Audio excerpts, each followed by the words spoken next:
Get rolling 12:02. So I think time is always an important factor. So great, thank you, Anuj. oh.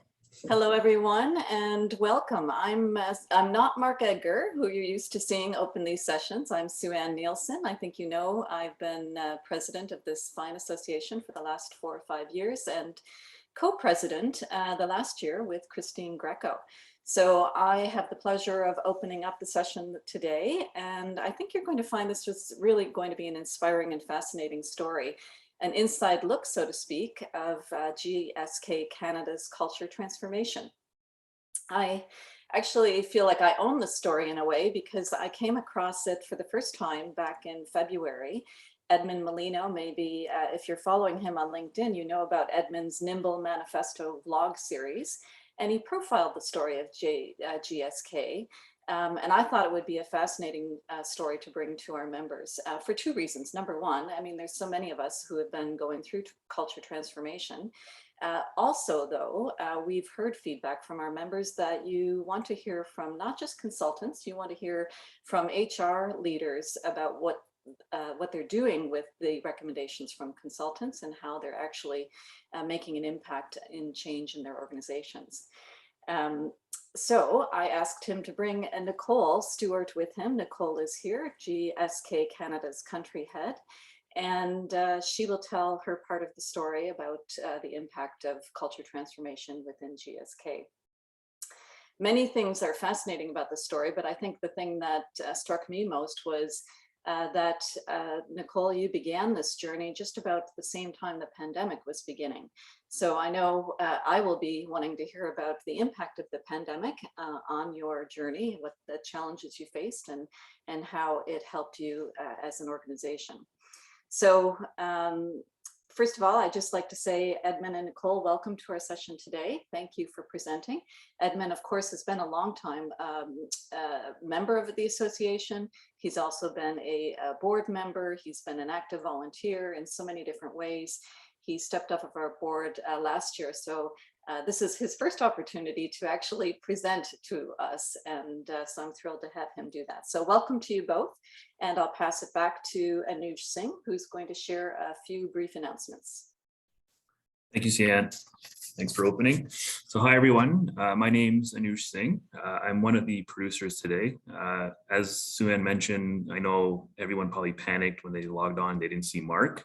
Rest assured, the village behind the scenes is here to create calm. So today, as Sue-Ann mentioned, we have a great presentation set up. But before we get started, just a couple admin items. So throughout the course of the presentation, we kindly ask that you have your microphone off, and then if and when you'd like to speak or make a comment, feel free to raise your hand or come off of mute. SCN is constantly producing good events. I think we see that, and that's why we're part of it. So a friendly reminder that in July, on July 14th, we have our second city event, which is about inclusive leadership. And so for those that don't know, this is more about improv skills for employee engagement. And then in August, and hopefully if everyone is free, on August 16th, we have a in-person reunion. So, that first opportunity to rip the Band-Aid off and see your SCN friends and, practice the art of talking about everything and nothing. The skill that, is, absolutely vital in this environment. So just certain ththings to keep in mind as we, kind of come back. But obviously today, and in general, we wouldn't be here without, the great friends within the SCN and also within sponsorship. So, I'd like to take this opportunity to thank Kevin Hendershot and Mercer for their, longstanding support and just being here. It means a lot. And we're going to hear from Kevin at the end and, have some quick Q&A rapid fire conversation. So Kevin's here, he's on screen, but he'll circle back with some comments later on after the presentation. So culture transformation, it's a very timely topic. A a lot of the times people hear the words and they're like, what is this? It is obviously a very complex process. And so we're very lucky that we have two individuals who are going to walk us through a unique, experience case study. So, I'd like to introduce Nicole Stewart, who's the HR country head for GSK Canada. She's a member of the country executive board and the pharma leadership team. In her role, she's responsible for effective deployment of business and HR strategies through an HR matrix team that oversees or at least touches 2,500 leaders within their company. So, that gives you a pretty good context or scope of, how broad what this case study is and how far it reaches. Outside of GSK, she's, a board member of Halton Learning Foundation. And she also currently sits on the HR PAC for Sheridan College. So she advises their HR program advisory committee. Funny note, and which maybe Nicole doesn't know this, I actually sit on that committee with her, but we don't see each other very often. So I'm sure at the next meeting we'll laugh about this, but it's a pleasure to be able to introduce her in this event. And then we have our good friend, Edmund Molina. I think most people, if they hear or think about Edmund, there's a couple of things that come to mind. One is passion and the other is nimbleness, and everything to do with change and leadership. So he's a former corporate transformation executive, across many different industries. So this is what he does. So he speaks on this, he presents on it, he's comfortable with it, and that's why I think nimbleness is the key word. So without further ado, I'm going to pass it over to Edmund, and we're going to get started. So thank you, everyone. Good afternoon, and thank you. I'm actually going to kick off. Edmund's letting me go first, but I'm thrilled to be here. I've recently joined the Strategic Capability Network, recommended to me by many participants. So I joined a few months ago. So thrilled to be a member, and also thrilled to be here sharing our story today. And so to get started and jump right in, Edmund and I are really looking forward to engaging you in a story. As well as and let you hear directly from characters in the GSK story via videos that we're going to share, so you can hear more than just Edmund and I's voices, and for you to go on the journey with us that we went on for this culture change. We're hoping that there's going to be lots of learning through the session, things that you can take away, because we're providing a framework and tools, and we're sharing how we use them. As well as providing two-way dialogue. So there's going to be 2 Q&A sessions, and you can add questions in the chat throughout the session, as well as an opportunity for you to share with each other in a breakout session that will also occur. So that'll be another great opportunity to reflect on what we've shared up to that point and share your own insights. So we'll get started with the GSK story. And as Suani mentioned, it did start during the pandemic. And, why did the culture shift become a strategic priority for GSK? There was a business driver behind it. And believe it or not only did we do a culture change during COVID, but we also launched a new business. So GSK went back into oncology. As some of you might know, oncology is a fast-moving disease, therefore it has to be a fast-moving medicine to be able to address the needs of those patients. And so the business leader that we brought in quite quickly identified the need for agility. And so we needed fast pace, a faster pace than perhaps pharma is known for. And we also knew another business driver was that we needed to get future ready for biopharma. What does biopharma mean? Well, GSK and perhaps some other pharmaceutical companies might identify with sort of old pharma, the old ways of doing things, which are hierarchical, a little bit slower paced, very appropriately governance driven. And biopharm is a more fast paced, innovative approach to the pharma business. And so those were our 2 business drivers that got us started with our leader, Jane, from oncology, identifying agility and the need for that agility. So what did we do from there? We created a culture team obviously with Jane, myself, and then communications and our chief of staff. Chief of staff in my story is the right hand to the GM. And our initial focus was consultation selection. We decided that we absolutely wanted a focused and experienced set of hands to help guide us through this journey and make sure that we were able to maintain focus. So we believe this was our dream team for the culture shift. But it also created a great opportunity for employee engagement, which I will say more about as we go through the story. Another benefit that we had was that we onboarded a new GM. So some might say, ooh, that might have slowed you down. And there was a chance that it could have, but luckily the GM that we onboarded was very open to this initiative that we were already just starting to get underway. And his onboarding is, again, an opportunity that led to that employee engagement, and his listen and learn tours were something that we took advantage of. And of course, the consultant that we selected was Edmund and Orchengo. And so we were excited to bring him on board. And so what we'd like to share now is for you to hear directly from Jane, as I mentioned, head of oncology, onboarded during COVID, kicking off our oncology business, and a real personal driver behind this culture change for us. So we'll hear what Jane has to say.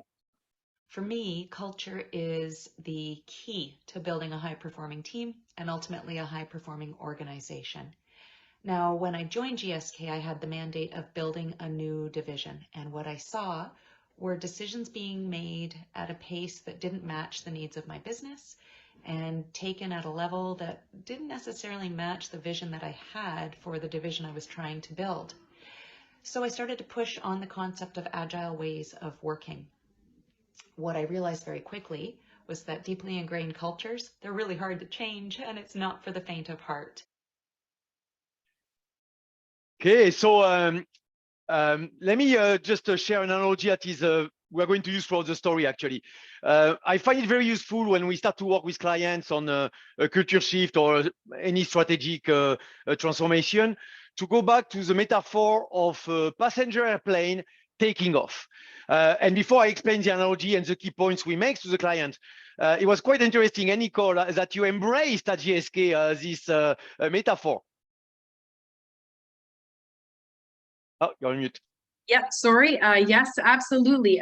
We found it really, really key to have this story, to have a metaphor, to have a visual aid to help. It just gave us something to anchor to in terms of where we were and how we were progressing. So that analogy of the airplane really became our story. We talked about a journey. At one time, Edmund did use a canoe, and I remember the canoe sort of going through the fog, but the airplane was one that yeah, there's the paddle, that really gave us, you know, the momentum and the flight that we wanted to go on. And so we all embraced that analogy, and it became part of our story. So it was a great visual aid, a great storytelling tool as well. So yeah, we really gravitated towards it.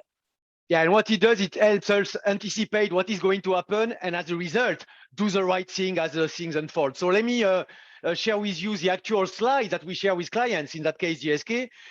So the blue curve that is going to show up here is basically how the culture shift is going to unfold. And as you can see, it's similar to the flight path of a passenger plane. And we make 3 points. The first one is that when we're in a plane and the plane is starting to move along the runway, it can be a little bit unnerving because there is a lot of noise, it's shaking, you can even smell kerosene being burnt, and yet you are still on the ground and you are wondering, hold on, are we going to take off before the end of the runway, which can be a little bit stressful. However, the pilot, the co-pilot, and the folks in the control tower, they know what to look for. And as long as the things are moving in the right direction in their gauges, then they know everything will be fine. We are going to take off. So that's for the front end of the journey. You need to ask yourself, do we have motion in the right direction? And if you do, be a little bit patient and you are going to take off eventually. In a passenger plane, when we take off, it's exhilarating. Yeah, we made it. We are not to hit the end of the runway. We are actually starting the journey.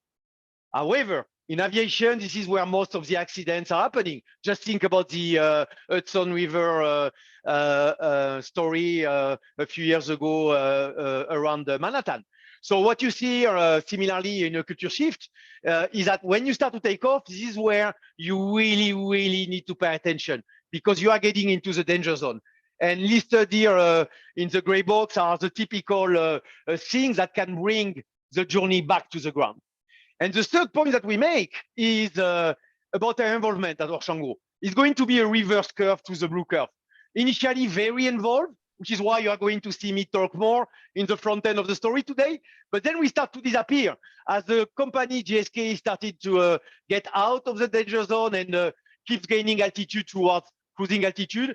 It is very important for the consultants to start to get one step at a time out of the way for the company to fly with its on the wings, so to speak. And Nicole, you have a point about the tower, the control tower piece, eh? Yeah, absolutely. I mean, many of us bring consultants in to get us started, to hit key milestones. But as Edmund said, at the end of the journey, we know we have to be doing it on our own, flying the plane on our own. But what I found was really critical at that high consultant involvement stage, Edmund, for me, became the control tower. He's been through this so many times with so many other companies that he could see ahead, right? Are you going to hit turbulence? Are you hitting a cloud? Oh, normally this happens around here, so watch out for this, right? And what can we do to make sure that we're listening and watching out and we're monitoring our control dashboard? And so Edmund being in that control tower in those early phase was so critical and important. And I often referred to him that way. And so again, just really helpful and to have those insights. Thank you, Nicole. Okay, so let's go back to the story now. So Orchango was brought on board. So now we had to start working on it. So this was September 2020.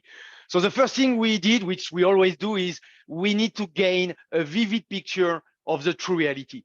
And we always go about the same way. So what I did is that I sat down first one-on-one with each member of the PLT. PLT is at the Canadian C-suite, the top executives. It's called the Pharma leadership team. We are going to refer to it as the PLT. These were one-on-one confidential discussions.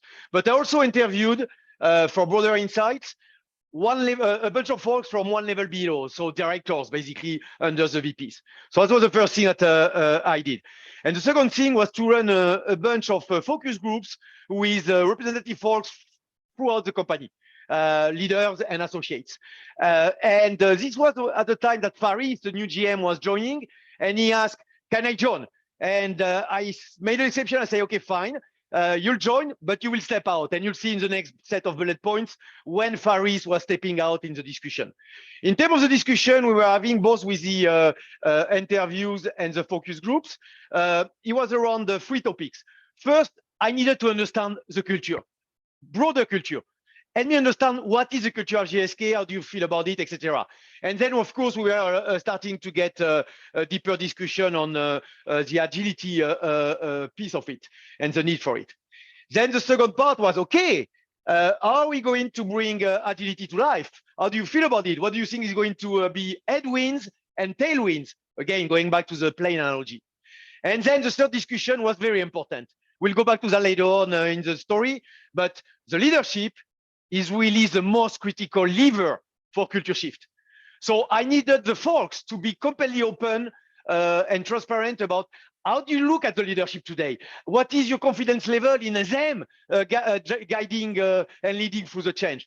So this is when the new GM, Faris, was getting out of the room, and he was saying to the folks, which was by itself a powerful message, up, I need you guys to be fully open with Edmund. I'm getting out of the MS Teams call. So this is what we did with focus group and one-on-ones. And the last thing, let me get rid of all my mess here. The last thing is that it's very important also to do what we call at Orchango field observation. So this is participating in meetings and observing. It was a bit tricky because I was not on site. We were all in lockdown virtually, but we found creative ways to make sure I was participating in enough meetings to get a sense of what's going on at GSK, what's the culture, how do they work together. And when I explain this idea of doing a field trip, they listen to what I was saying and they say, oh, Edmund, you want to do a Gemba observation? And I was like, huh? So Nicole, what is Gemba? Yeah, so it's really important, I think, that a consultant understands the company's language, right? So we know in our companies, we have acronyms, we have certain words and things that we use. And when a consultant can adopt them, it's just so much easier. So as soon as we said Gemba, Edmund converted his field observations to Gemba observations. Some of you may be familiar with Gemba. It comes from Lean Six Sigma. It's go and see, right? So it just comes from that efficiency modeling school. And so it's 2 points there. Edmund picking up our language and field observations being the same as Gambas for us. So it was really helpful. Very good. Thank you, Nicole. So now I know what Gemba is. That's perfect. Okay. I'll go back to the findings from this chapter 1, the gathering of employee feedback in a few minutes. But first, the main thing, as I was getting out of these discussions, my main thought was, oh, it's not going to be easy. That's going to be tricky, this culture shift at GSK. So because of that, my thinking was we need to find very good fuel to fuel the plane on the runway, take off, and keep getting altitude until cruising altitude. So let's step out of the story for a few minutes to reflect on the fuel for a culture shift or for any kind of strategic transformation. So you might be familiar with this classic research from the Corporate Executive Council in Chicago. They've done research on energy or discretionary effort, same thing in my mind. How much energy are we willing to put when we are saying, when we have a rational commitment? In other words, when we are saying, yes, that makes sense, this culture shift, scenario A, versus when we have an emotional engagement, when we say, yes, that makes sense, and I'm excited about it. So we all know intuitively that you get way more energy when you are in scenario B, emotional engagement, versus just rational commitment. We know that. But this is a question for you. Based on your experience, working for years in a culture change or any other change, how much more energy, think in terms of percentage, do we get with scenario B, emotional engagement, compared to scenario A, rational engagement? So think about it and go on the chat and enter a number with a percentage sign, and let's see what we get.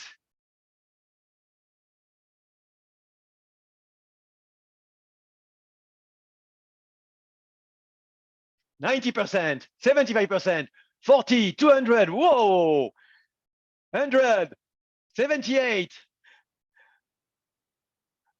Okay, so we have quite a big range actually. We go from, what is the biggest one? 200, I think, and the lowest one was something like 40%. Who is right? Who is right?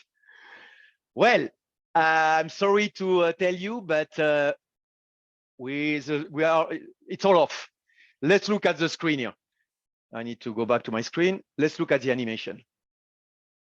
So 200 was not too bad. It was pretty close, but the real number from the research is 300.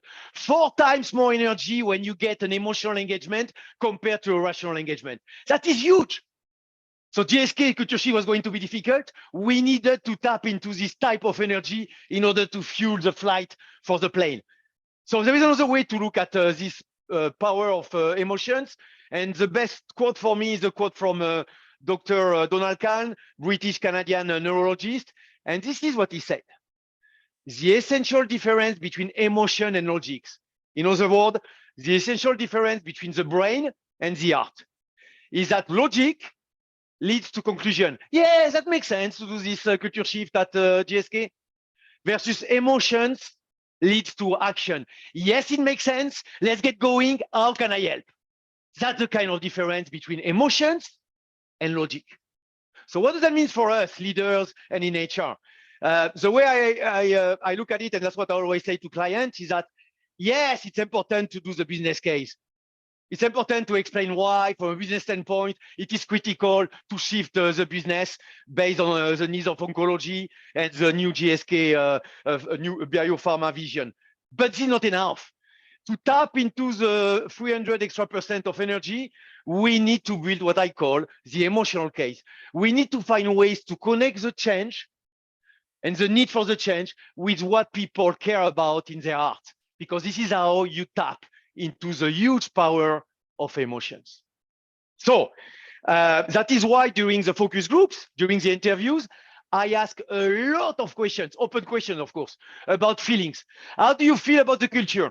How do you feel about agility? How do you feel about the ability to make agility a reality? How do you feel about the leadership?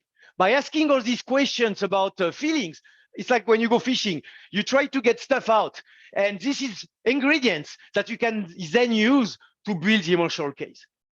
But also, you need to start to have a strong emotional case within the PLT, the pharma leadership team, the Canadian C-suite, because at the end of the day, culture shift has to start at the top. So the next step, so now we were in beginning of October, the next step was 2020, for me to meet the PLT and to share with them some of the big themes that came out of the interviews and focus group, and some of my analysis and recommendations. And I thought long and hard about how to start the meeting, because I wanted to trigger an emotional reaction. And I'm going to show you the picture I use to actually start the meeting with the PLT. Oh, sorry, let me just skip that. This is the picture I use. So it's a picture of a crossroad. As you can see, there is a lot of dark clouds, sorry. But on the right side, there is a little bit of sun, little tiny hole of sun. And the message that was written in the middle of my slide is the one you see here, which is we are at a crossroad, and the next days will be absolutely critical. And I use this picture and this message on purpose to trigger an emotional reaction before even starting to share with them what came out of the meeting. So I'm going to highlight some of the key points I made. The message was quite sobering. So the first part was, you know what? Your directors, the folks I met with Faris in focus groups, but as well some of you in the PLT, you've been telling me that this is not the first time you are talking about agility. You've been talking about it for more than 2 years before the start of the pandemic. So the good news is that people are excited about the need for agility. That's the good news. The bad news is that they are sick and tired. They are sick and tired of the talk from the PLT, from the leadership. So the good news is that they are willing to give you one last chance. But it's the one last chance. They made it pretty clear to me in the confidential discussion. So that's why we are at a crossroad. So we have to find ways over the next 60 days to demonstrate through visible, tangible action that this time is going to be different. It's going to get out of the talk and in tangible stuff. That was the first message. Let me clean up my mess here. The second message was about the PLT dynamics. What was interesting is that what came out of the discussion, both with the PLT, the directors, and the focus group, was that, you know what, the COVID was helpful because we can see the PLT has been gelling and they're operating differently, and we like it. They are more effective. But we are concerned, they were telling me. We are concerned that over time, they are going to revert back to the pre-pandemic PLT dynamics. So again, that was another danger zone. And the last piece was, yeah, clearly agility is absolutely critical because of the competitive environment and the vision that you have, the Biopharma vision. But this is not the only thing. There is actually a broader culture shift that is necessary. And we are going to dig into that. But before we do, Nicole, you were in the room that day when I shared these findings. What was the mood in the virtual room? Yeah, the feedback definitely did generate an emotion, and Edmund, and for the sake of time, is highlighting at a really high level. But in that session, he went into and shared direct feedback from our employees. And as Edmund has said, it was very sobering. So the leadership team obviously wanting to do their best, be great leaders, you know, help the company to perform, they were emotionally impacted by the feedback. They were disappointed in their own performance. They were upset by the feedback because that was obviously not what they wanted to hear. It was not an A+ on the scorecard. And there was absolutely room for improvement, which is a little bit also, I mean, Edmund shared positives with us as well, that our employees saw us making changes. They saw us doing things differently, but there was a focus on that constructive, negative feedback. And so much so that the Pharma leadership team, we asked for time to digest the feedback, right? Because it's an emotional reaction. And so to help us move forward and generate that action, we said, can you just leave it with us? Give us some soak time to really reflect on that employee feedback and then come back. but it absolutely was the initiator or a key lever for the leadership team to engage themselves individually and as a team in the reason behind this change. Yeah, that's a good point. You're right. And I think I came back for the recommendations a week later, I think. So we left a full week, I think. And I mean, the emotion were clearly coming out of the discussion on the back end of the session. And I was actually very happy. Not because I'm sadistic. I mean, I might be sadistic, but the reason why I was happy is because, okay, that's it. There is an emotional case being built here. This is good because culture shift start at the top. So let's zoom a little bit deeper now on the broader shift required. So when you have to do a significant culture shift, what we recommend doing is a culture modeling exercise. So let's get out of the story for a few seconds, and then we'll go back and then hand it over back to Nicole. But when there is a lot of discussion about how to shift the culture and it's quite significant, it can be quite messy and confusing because there is a lot of viewpoints. That's all the circles that you see at the top of the funnel. So think about the culture modeling process, about using a funnel, and you throw all these viewpoints about how do we need to change the culture given the shifting environment around us. And the idea is to distill and make choices and set priorities. And what comes at the bottom of the funnel is a culture model that you turn into a visual.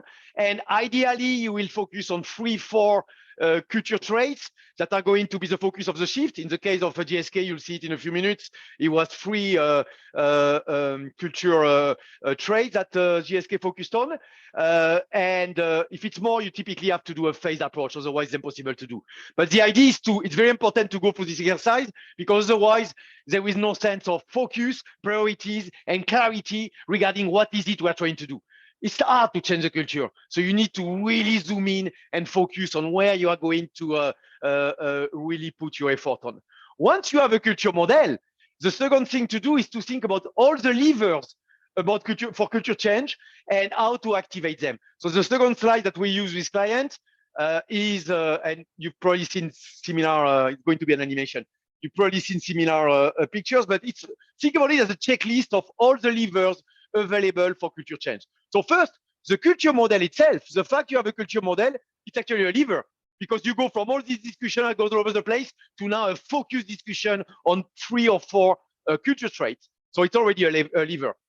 The first set of levers, the other set of levers are hard levers. And I mean, this is a nature audience, you know that better than anyone. So it's about the systems, the physical space, these kind of things. The second set of levers to activate are soft levers. And again, one of that is very important is stories, symbols, and rituals. But the other ones are very important as well. But there is one lever that is a soft lever that is out of this blue box. Why? Because it's a little bit like the animal farms. If you remember having read the book, The Animal Farm, all the animals are equal, but some animals are more equal than others. The same thing about the levers. They are important. You will have to activate them in an orderly fashion based on the situation at one point. But there is one that is absolutely critical to activate. That's the leadership. You need to really find ways to bring the leaders on board genuinely, which is where the emotional case is very important, and then work with them so that they can and support them. And you'll see that coming in what Nicole is going to share with you, really help them be the best they can be to be cultural role models. So that is really the 2 slides that we use to start to zoom in on the broader culture shift and then start to get going by activating some of the levers.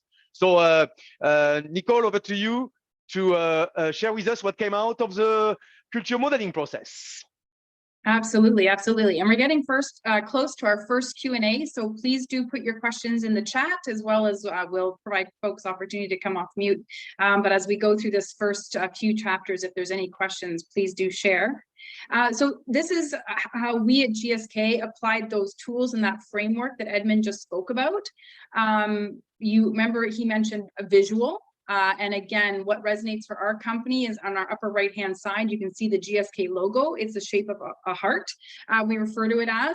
And so we use that shape in our culture model or our culture plan. So that's the heart.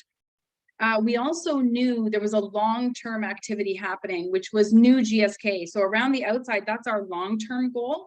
Publicly, it's known that GSK is splitting its consumer company from its pharmaceutical company, and the pharma side of the business was being referred to as new GSK globally within our company. So long-term, that's what we were headed towards. New Biopharma, I mentioned Biopharma before, and that's where we were headed. So that's our long-term goal.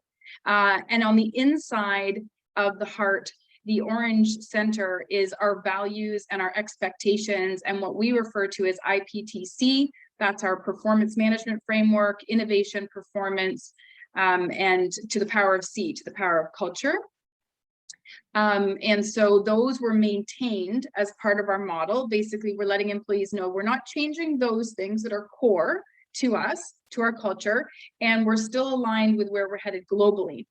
The middle circle is what Edmund referred to as our focus areas. And I agree with Edmund, 3 probably max to have people focus on and be able to achieve.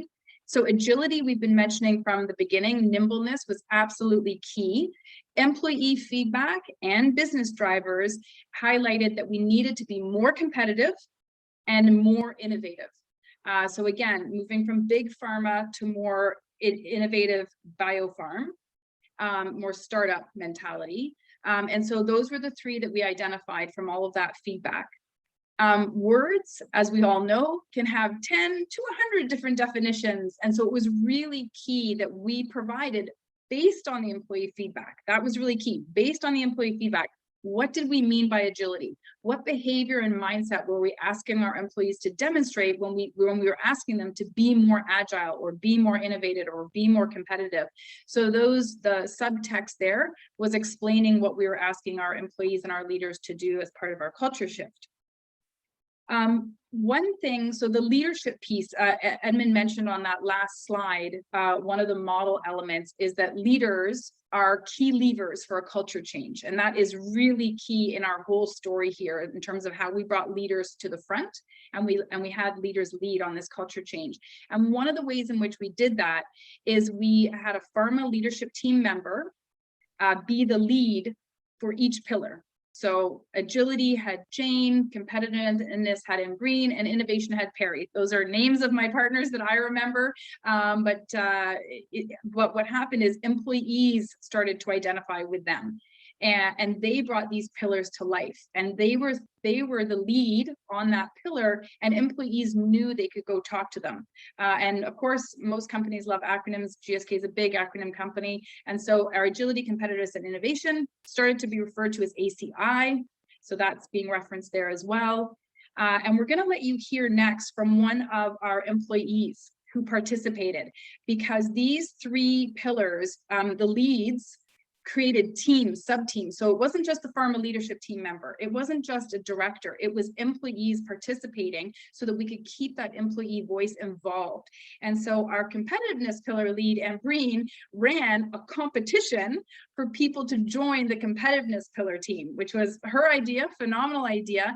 And in order to compete to be on this team, you entered a video. And so this is Sally's video at one of our sales managers in the field that she wanted to be on the competitiveness team. And we're just giving you reference here to Wonder Woman and Kill Bill movies on the side, because Sally has imposed her face, because you might not be able to catch it because you don't know Sally, but she's imposed her face on some of these movie characters to really bring her application to life. So let's hear from Sally.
Yoo-hoo! So not surprisingly, Sally made it to the competitiveness core team. That was an amazing video. So when I saw this video, I was actually super happy because this was another signal that, okay, there is energy. I mean, she put together this thing. She wanted to join the core competitiveness team. So this was again an indication that, okay, the plane now is actually starting to move on the runway. The PLT is also emotionally engaged. So we need now to fuel that momentum on the runway. In a pragmatic way, this way people are seeing that this time is different. This time we are getting on the right side of the crossroad I was talking about. So I'll skip this slide quickly. You know that it's all about behaviors and mindsets, culture shift. So what we did, we borrowed the very first page from the Agile movement in software development with a tweak. So in 2001, 17 or 18 developers, software developers, gathered in a resort in the mountain of Utah, and they basically talk about reinventing software development. And what came out of this today's session was the Agile Manifesto. And when you look at it, it's basically a bunch of from two statements that talk about how are we going to shift our mindset, how are we going to shift our behaviors from a software development standpoint. And this Agile Manifesto basically started the process for the Agile revolution, and they took off, and they've been in cruising altitude for 20 years, basically. So what do I mean by borrowing the very first page from the Agile movement? So here we needed to demonstrate that the PLT was serious about agility, competitiveness, and innovation. So the idea is for the senior leadership team, the PLT in that case, to basically do something similar than the software developers and basically spell out from two. What are we going to do differently, starting at the top level to promote, role model, and enable the new ACI culture, agility, competitiveness, and innovation. So Nicole, what came out of this process? Yes. So once again, we GSK sized it, as we like to say. Nimble Manifesto did not resonate with us. And so our language was to create a Nimble Manifesto called the PLT Culture Contract. So that was the Pharma leadership team contracting with the employees and publicly sharing this, that these were the behaviors and mindsets that we were agreeing to. We were agreeing to demonstrate them, role model them, show up in meetings. And this is the from to that Edmund was referring to. And this, again, came directly from the employee feedback. There was some key points from the employees that helped us identify the other two pillars, in addition to agility, but also to identify these behaviors that they were looking for us to change and do better. And so we created that contract. We shared it at the beginning of meetings. We published it via email, and we very, very visually, publicly made it known that this is what we were being asked to be held accountable to. And in order to help and support that behavior change of ourselves, call it out. You'll see below there's a call it out license plate at the bottom. And we gave our employees permission, encouragement, a safe place to say, give us feedback if you don't see us demonstrating this, and give us feedback if we are demonstrating it, because we're humans too, so we need a little bit of encouragement and positive reinforcement. And so just before I hand it over to Edmund to talk about another activity that we implemented, the leaders, directors, and manager levels so liked this that they said, well, we want it as well. We want to be able to use it. And we're saying, well, we're not, of course, you can do whatever you want with it. It's just really important that we, the Pharma leadership team, have committed to this. We know we have changes to make. We want to do better. And so our managers and our directors also started using it for themselves. So over to Edmund for something else we did. Thank you. The second priority step, and then we do a quick Q&A after that. Yeah, the second pragmatic step we took to really fuel the momentum on the runway was to design and run a series of decision-making sprints. So the first focus was on agility, and more specifically, agile decision-making. And so the idea of decision-making sprint was the best way to learn how to make agile decision-making is to make actual decisions. So learning while making actual decisions. That was the whole concept. So the idea is that people came up with say, oh, we have a decision to make. Important decision with a bunch of players from different functions involved. So we are gathering a small group of the key players to make that decision in a room, virtual room. And the idea was 90 minutes, 1 hour, let's act the decision in an agile way using agile tool. And then the second part of the discussion, the last half an hour, was let's extract some learning that we can share with the rest of the organization. So this eventually became a playbook for agile decision making. But the other thing, because we had the 2 members of the PLT that were coming to this decision like a sprint. In that case, it was these 2 folks here. The idea is for the other participants to provide feedback regarding the culture contract. And eventually, we wanted the decision like a sprint to become the new normal. So we had 2 business leaders also participating as observers. Then they became facilitators. So I did, I think, 6 of them. And then they took it from there. And they kept running these decision like a sprints every time there was a need to make a decision. I'm still involved with GSK, not on the culture shift, obviously, but at a more tactical level with some divisions. And 2 weeks ago, a member was saying, an associate was saying, oh, I was part of a self-managed decision like a sprint the other day. So for me, this was a beautiful story because it tells me that they've reached cruising altitude. It's not now part of the way they do things basically at GSK. Let's make a little bit of a stop here to see what is happening in the Q&A box, in the chat box. Yeah, I can. So I've had some questions, come in from the sides, but maybe Kevin, you had a good question in terms of, I think both of your questions in terms of the culture team, but also how is the, how is the feedback gathered? So I don't know if you want to elaborate on that, or if Nicole, if you want. Yeah, I've read Kevin's questions, great questions, and I can expand a little bit. And so was it just leaders involved in the culture sub-teams that we had, and those pillar teams was one of Kevin's questions, and absolutely employee involvement. And so Sally, that video, for example, is one of our employees. So each agility, competitiveness, and innovation, each had a sub-team. And that included employees as well as managers, directors, all levels were involved, field and office, again, were involved. So we had employee involvement in that regard. Absolutely. So it was broader than just leaders, so all the way through. And then Kevin's other question, Edmund, was how did we collect that feedback about the PLT specifically? Yeah, so that was done through the confidential interviews and the group sessions, group sessions that you did, and that's when our GM Ferris would step out of the meeting and encourage folks to share feedback about the leadership team with Edmund. So right there, they had the GM saying, please do share feedback. We want to do better, and we can't do better unless we hear from you. So that was sort of a key message that he left.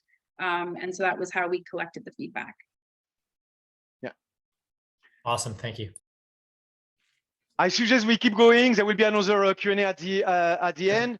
Let's set up now the stage for the breakout discussion. Nicole, over to you.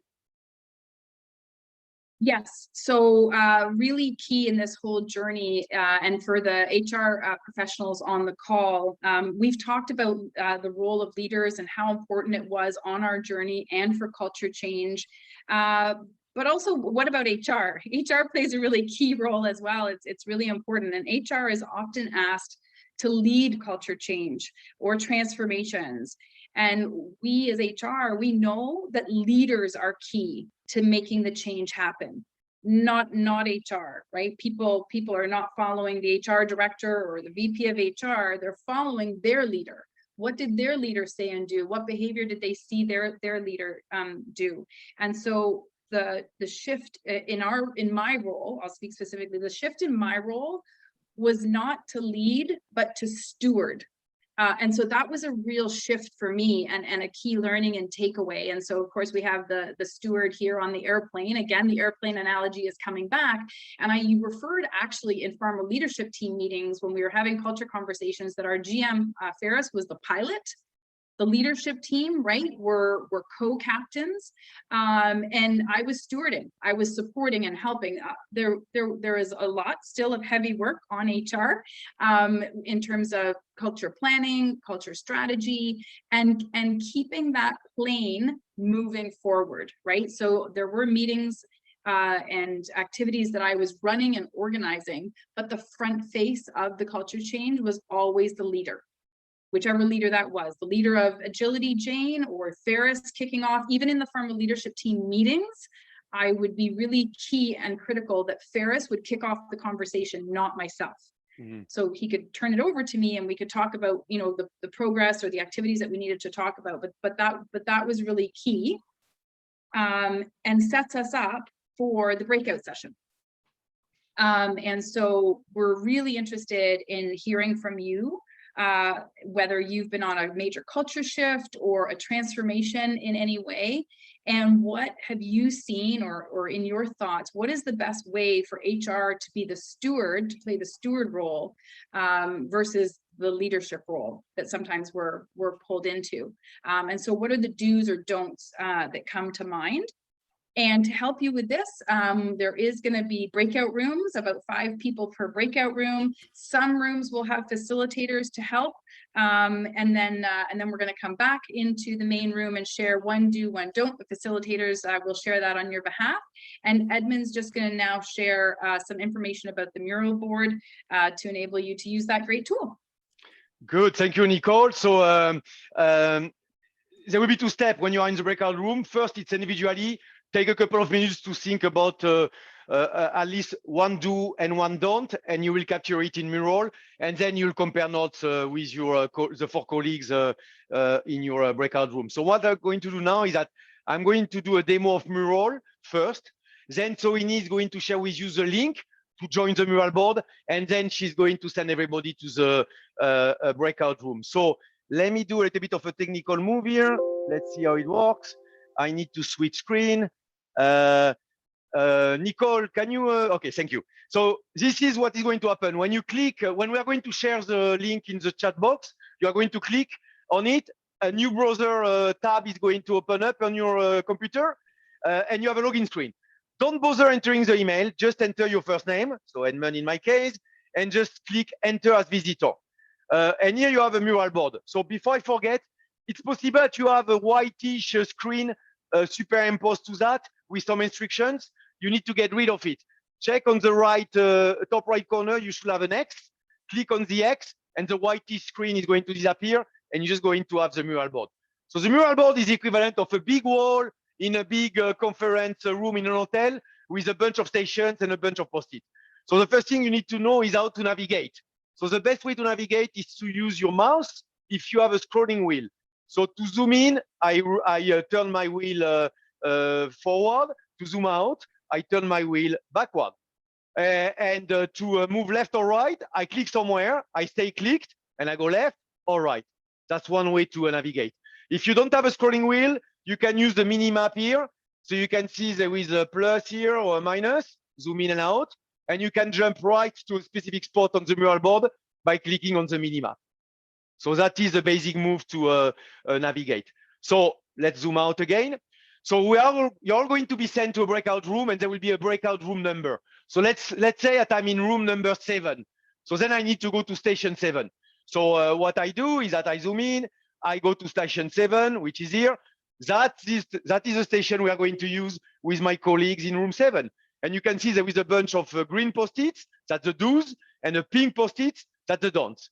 To write on a post-it, you double click on it, tac, tac, and then you write. If you double click on a pink post-it, you write. That's it. That's basically how to navigate on the mural board and create this post-it for do and don't. So again, 2 minutes to think about it on your own, create post-its, and a few minutes to compare notes with your colleagues. So let me stop the share here.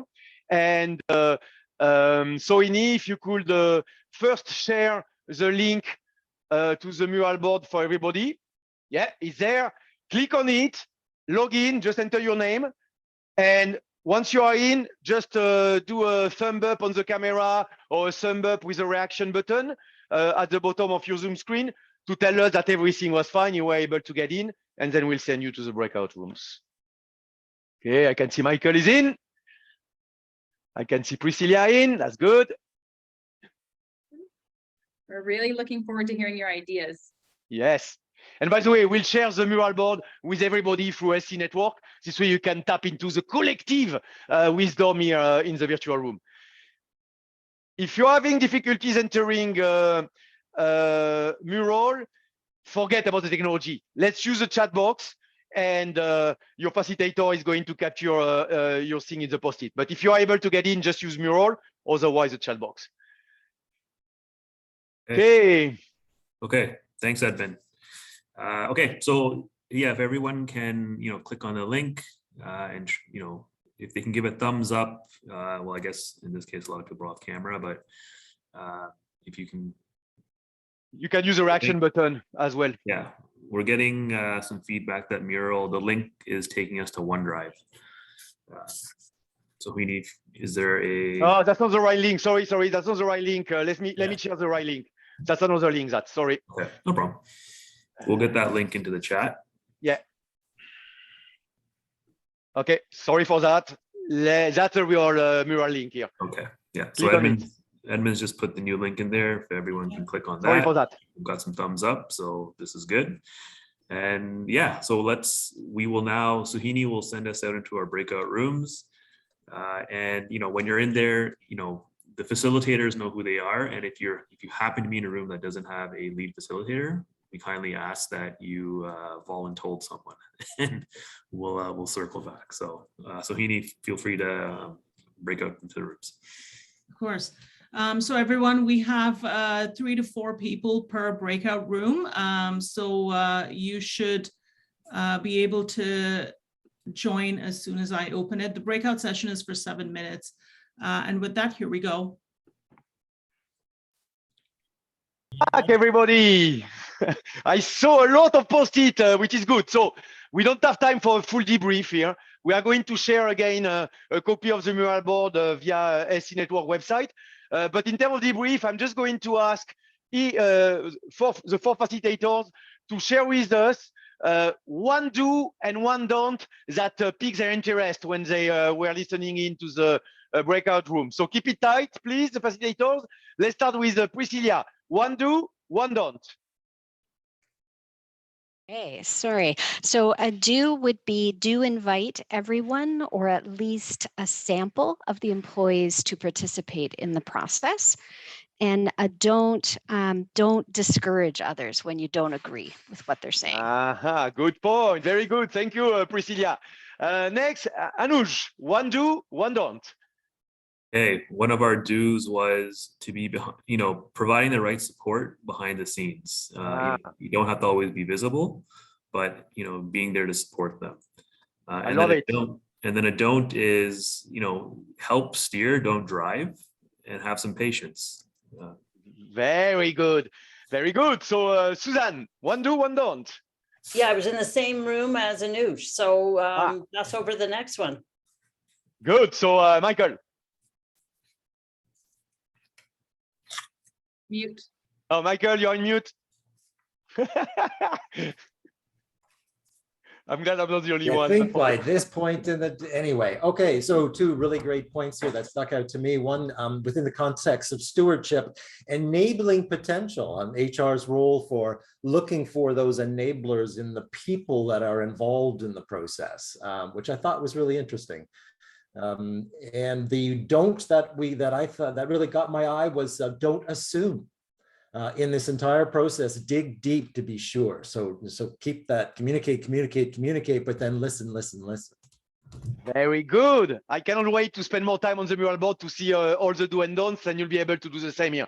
Thank you very much. Let's keep going. So let me share the screen for you, Nicole, and I will hand it over to you. Can you see the screen, Nicole? Yes. Yeah. Yes, I can. Yeah, we just in the next slide. And so the key points that people have already shared really pick up on co-creating that culture plan with HR being the steward. So that culture sub team with involvement from all employee groups is really critical.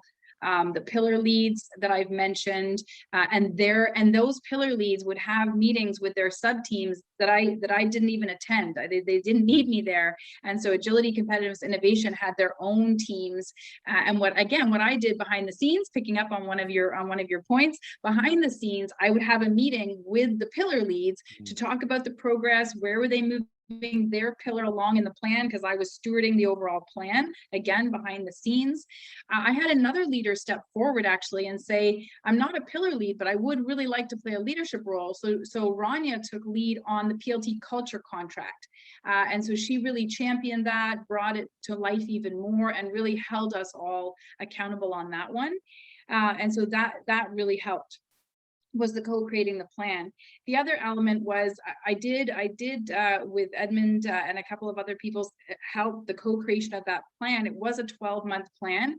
We did look at the STAR model as well as Ochango's levers for change to build the plan to ensure that we could pull as many levers as possible, so that we made sure that we were embedding the culture change in recruitment, in talent development, in performance evaluation, in as many, processes, policies, procedures. And we even had a policy, unbelievably, perhaps someone might think, whereby, again, we wanted to make it more agile. And so we worked with that team, that the team actually took lead on that, and they updated a policy, again, to make it more agile. So there were lots of levers that were activated.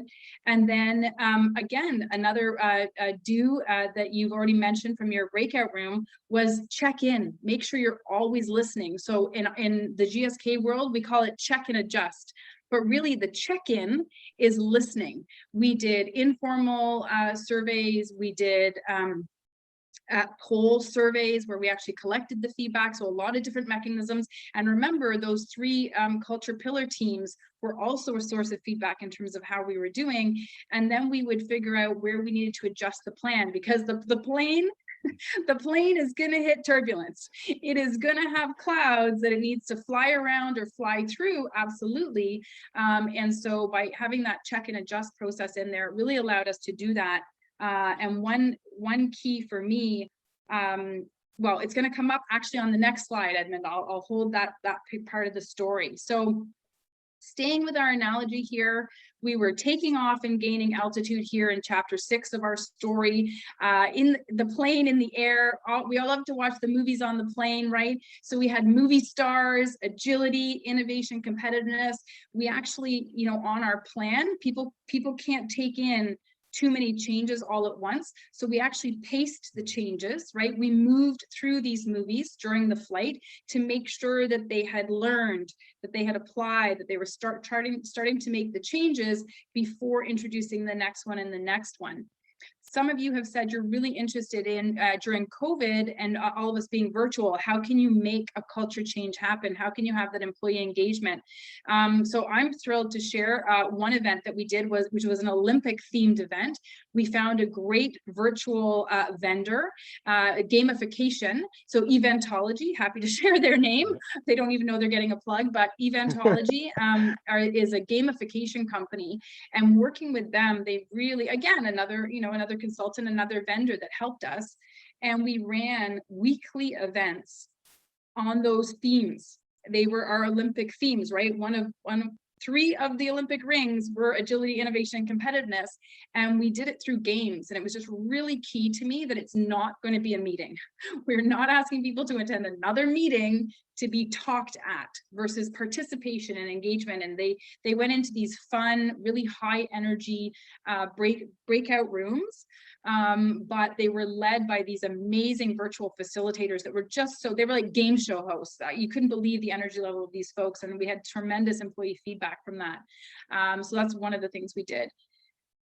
Checking the flight dashboard, really critical, maintaining that employee voice, right? That check-in that I mentioned. And so this is where I wanted to save the story. One of our check-ins gave us feedback that our field employees were not as far through the flight plan as our office-based, home-based employees were. And so we engaged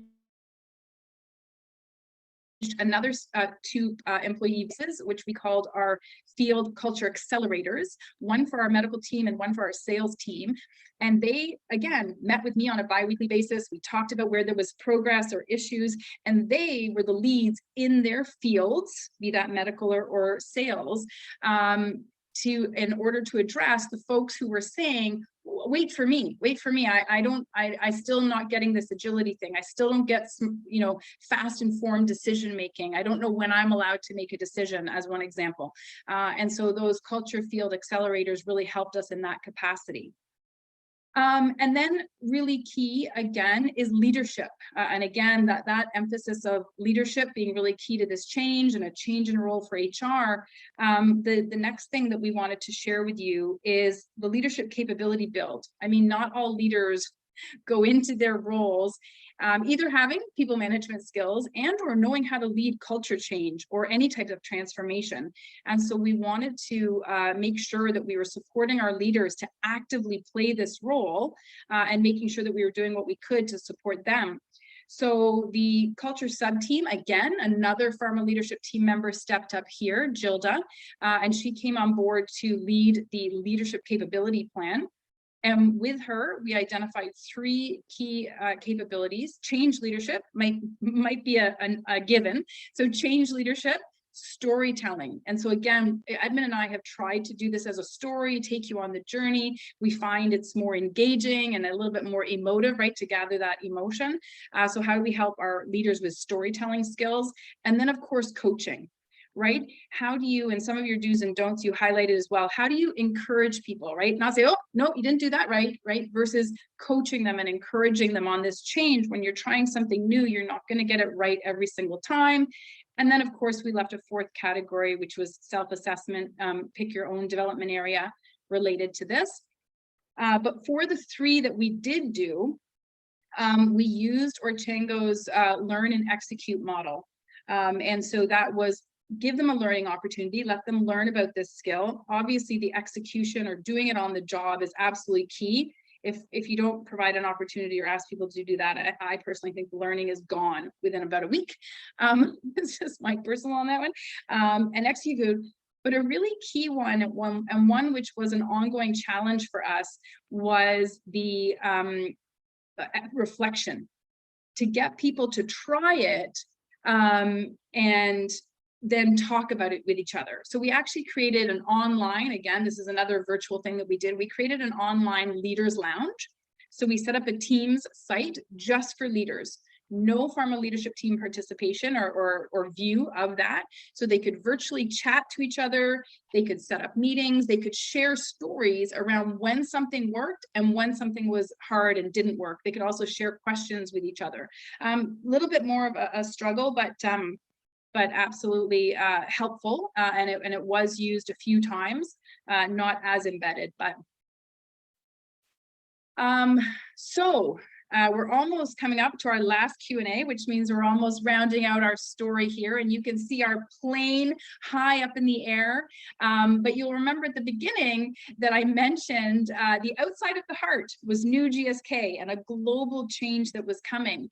So along our journey, we had the opportunity virtually, our global CEO, Emma, visited us in Canada virtually. So did our Pharma global lead, he visited us as well. And we actually shared with them the culture changes that we were making.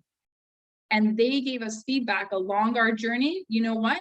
Those changes, competitiveness, innovation, and agility, those are aligned with the new GSK and where we're going. So you're going to be in good shape.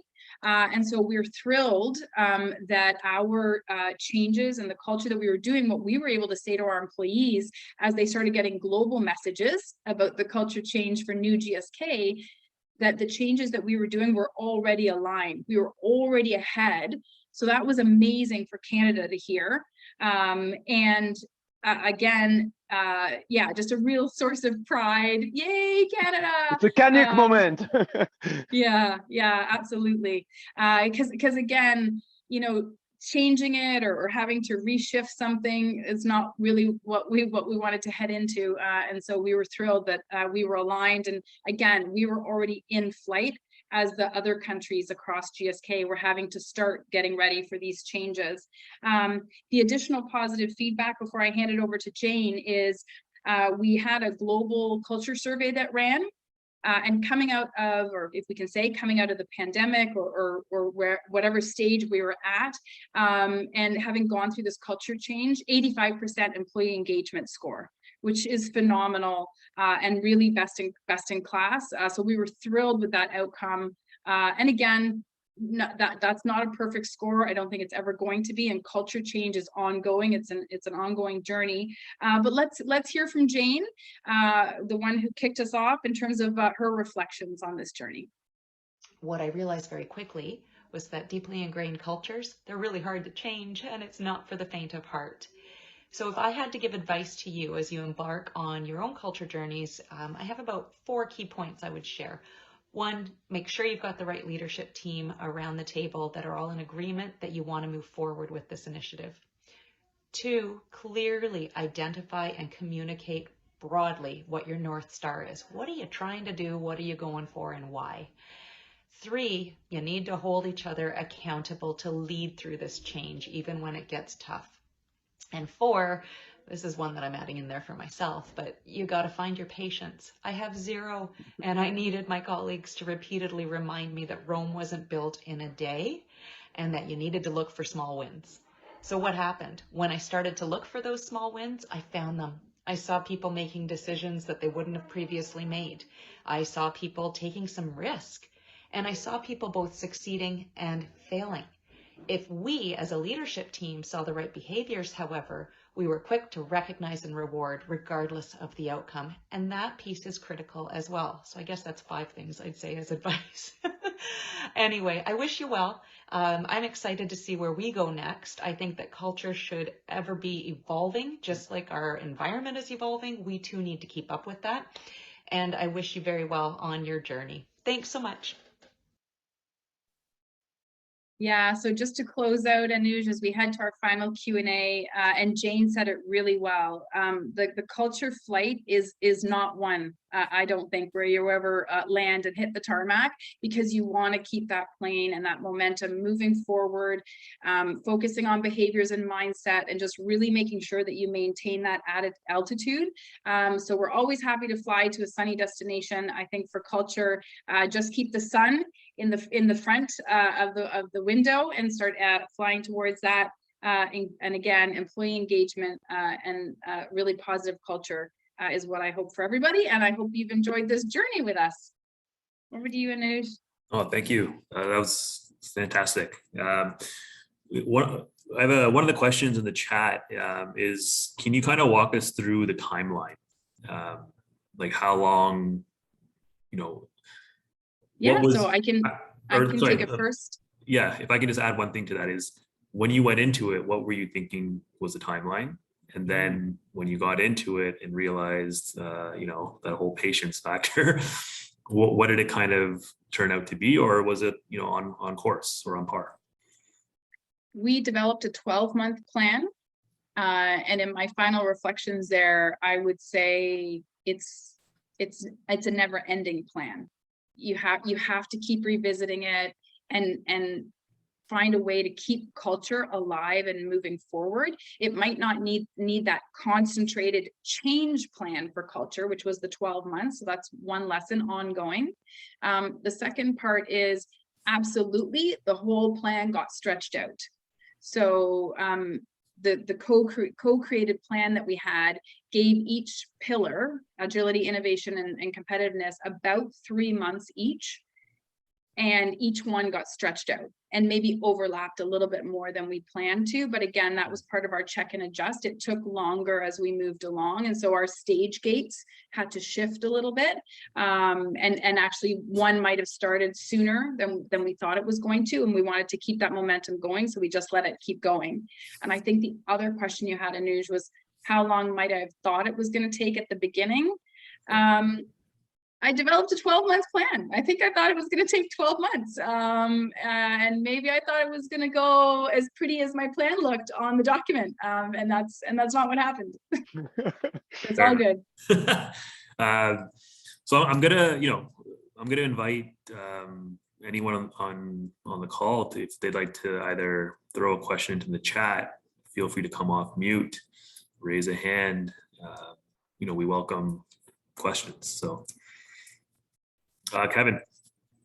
I put in the chat. First of all, excellent. By the way, I kept on writing notes. Did you use the plane analogy through your story? Like, did everyone understand that, or is that something you just sharing with us? Just to kind of, was in your marketing material? Like, what did you do? Yeah. So the pharma leadership team absolutely knew the airplane analogy.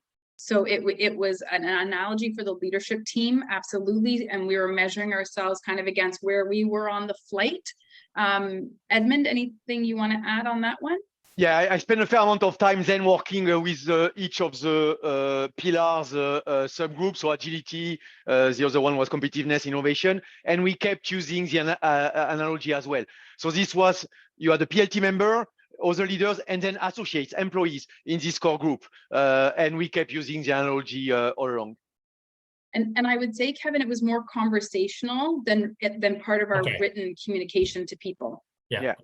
We would write about innovate all these pillars, but we kind of let everybody tell their own story when it came to that. So yeah. Yeah, and it's mostly, just one last thing about this one, it's mostly an analogy that is being used by all the leaders of the change. So that was a bunch of folks basically, but it's really where we really embedded and use on an ongoing basis the plane analogy. So, we're getting close to, the end of the event here, but before we kind of go into the wrap up phase, Nicole, so you went through the culture transformation, you had set out in your mind 12 months, may have gone a little bit longer or shorter, depending on how one would look at it. What's, a major takeaway from your experience as an HR executive, speaking to other HR executives in the room? Because it can't be synthesized in one point, but if there's something that you walked away with, what would that comment be? Yeah, so one of my key points, which is part of this story that we've shared with you, is for HR not to lead, but to steward, and therefore engage the leaders in directly leading the change and supporting those leaders to provide them the skills and capabilities for them to do that. So there's many lessons in that one piece. My second one is employee voice. A couple of you have mentioned it already. Just checking and adjusting and making sure that you have that continuous listening happening to see how it's progressing and so forth. And then my last point is the emotion, right?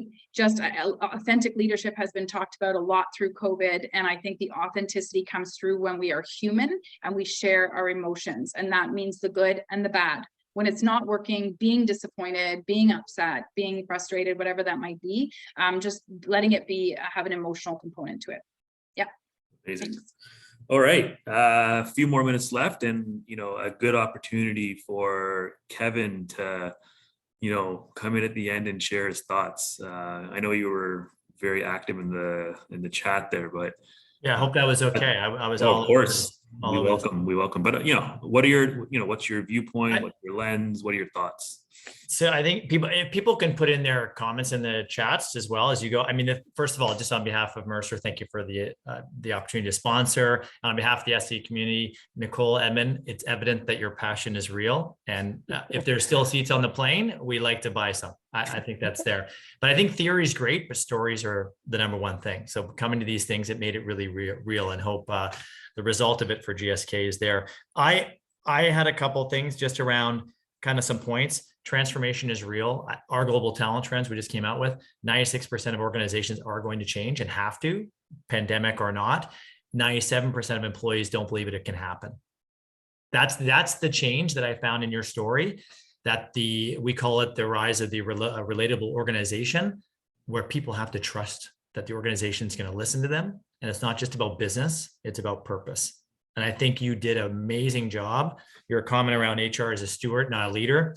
Jane just texted me and said, hi, Nicole, by the way. I went to school with her. So having that business connection to you, Nicole, obviously that's the magic, right? The magic of having the business and HR working together as us as professionals makes it happen. It can't be a top down. It's got to be a pursuit. So transformations here, having a big culture team, Having employee feedback forever is kind of the key, and making sure it's emotional. That idea about stewardship and senior leaders, having that story, a gamification idea, because again, presentations don't work, having it make it real, and investing in your leaders. That's the one thing I think as us as leaders on this call, sometimes you just think that, oh, you should be able to do this. Well, we need to be trained as well to help through the journey. So again, just a huge thank you, Edmund, Nicole. Obviously, it was a partnership and success. So thanks so much. Great. And it was fun, and it was fun too along the way. Yeah. Yes, definitely. Yeah, and that, I mean, I think that is something that sometimes we have to remind ourselves that, you know, or at least even in my work environment, I try to remind individuals that you want to have fun. Like, work is obviously important, but we have to have fun, because, you know, we need to be able to get through each day. So on that note, 1 minute to 1:30, I'd like to thank Sue-Ann. I'd like to thank the SC team for helping out today. I'd like to thank Gavin and Mercer, and obviously Edmund and Nicole. Thank you for sharing the story of GSK. I'm sure everyone's going to leave here with at least one point that they can apply into their next role. So, And if I may, Anuj, just one last thing to Sue-Ann and SCN. Thank you for keeping this going through pandemic. It's been difficult, but I think for all of us, Nicole, that's hopefully why you joined and everyone's talking about it. Thumbs up to SCN for everything. So Michael, Sue-Ann, everyone through the process. Fantastic. Thank you, everyone. Enjoy your day. Enjoy the afternoon. I think it's a heat wave, so let's, yeah, be careful. Bye, everybody. Thank you. Thanks, everyone.